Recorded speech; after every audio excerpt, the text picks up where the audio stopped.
The Caribbean Sea conjures up images of sun-drenched beaches, reggae rhythms, and the distinct culture of Rastafari.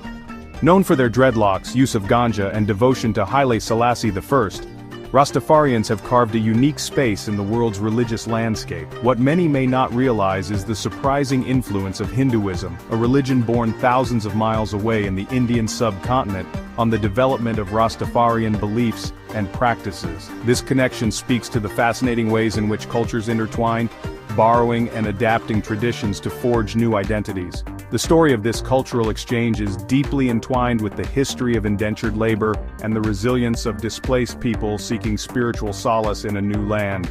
The story begins in the mid-19th century, as the British Empire, hungry for labor after the abolition of slavery, looked to India to fill the void. The abolition of slavery in the British Empire in 1834 created a massive labor shortage on sugar plantations across the Caribbean.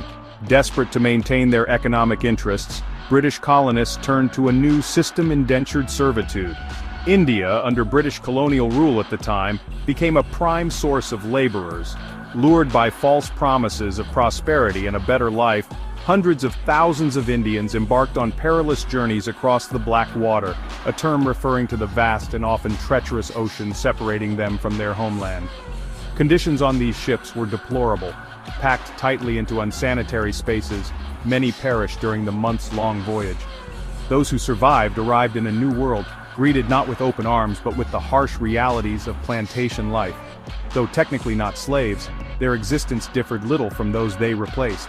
They toiled long hours under the scorching sun, subject to the whims of overseers and yearning for their distant homeland. Despite the hardships, the Indian indentured laborers clung fiercely to their cultural and religious practices. Hinduism, with its pantheon of gods and emphasis on dharma, or duty, and karma, or action, provided them with spiritual solace and a sense of community. Unable to build grand temples as they had in India, they created makeshift shrines in their barracks using whatever materials they could find. They continued to celebrate Diwali, the festival of lights, and Holi, the festival of colors, their vibrant traditions providing a stark contrast to the drudgery of plantation life.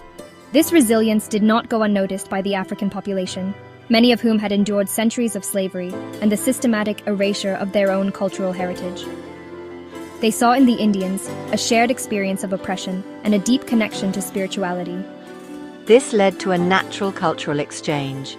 They shared stories, songs, and rituals, planting the seeds for a new syncretic religious tradition.